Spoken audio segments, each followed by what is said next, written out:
Hi hello friends, అందరికీ praise the lord.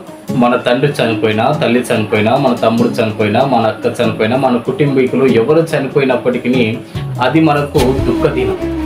కానీ ఇక్కడ రివర్స్లో యేసుక్రీస్తు వారు చనిపోతే అది శుభ శుక్రవారంగా ఎంచబడ్డది. అది మనందరికీ గుడ్ న్యూస్, గుడ్ డే. ఎందుకో తెలుసా? ఈరోజు దేవుడు మీ మనోనేత్రములు, నా మనోనేత్రములు కూడా తెరవబడును గాక. ఎందుకనగా మనం చేసిన పాపాల నిమిత్తము మనము శిక్షకు అర్హులము, మనం నిత్య నరకాగ్నికి అర్హులము. మనం చేసిన పాపం నిమిత్తము నీవు నేను మనమందరం పొందవలసిన శిక్షను బట్టి ఆ శిక్షనంతా, ఆ పాపమునంతా ఆయన మీద వేసుకొని నీ స్థానంలో, నా స్థానంలో సిలువలో మరణించాడు. సిలువ మరణం ద్వారా, ఆయన మరణ పునరుత్థానం ద్వారా ఉచితముగా నిన్ను నన్ను నీతిమంతుడిగా పరిశుద్ధ లెక్కలో చేర్చాడు.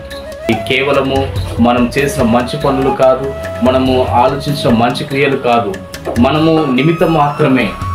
ఉచితముగా ఆయనతో పాటు సమానమైన స్థానాన్ని మనకు కల్పించాడు. ఎవరైతే ఆయన మరణ పునరుత్థానము విశ్వసిస్తారో వారికి దేవుడు తన కుడి పార్శ్వమున పరలోక రాజ్యంలో కూర్చోబెట్టుకొని జీవ కిరీటం ఇవ్వబోతున్నాడు.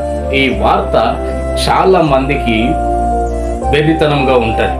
ఆయన నా పాపాల కోసం చనిపోవడం ఏందనేది కావచ్చు, ఎవరి భావజలం వారికి ఉంటుంది. కానీ ఒకవేళ చచ్చిన తర్వాత నిజముగానే నరకం ఉంటే నీ పరిస్థితి ఏంటి, నా పరిస్థితి ఏంటి?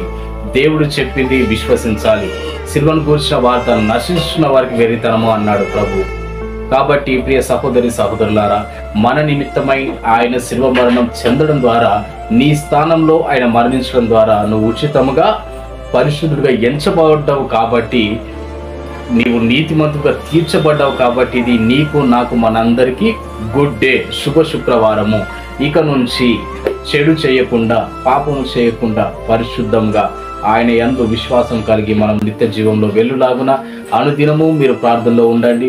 పాపంలో పడకుండా, ఆ పాపానికి దూరంగా, పరిశుద్ధకు దగ్గరగా ప్రతిదినము, ప్రతి గడియ, ప్రతి క్షణము, ప్రతి సంవత్సరము, ప్రతి నెల ఉండాలని ప్రభు పేరిట మీకు అందరికి కోరుకుంటున్నాను. May God bless you all. Have a nice day. Bye.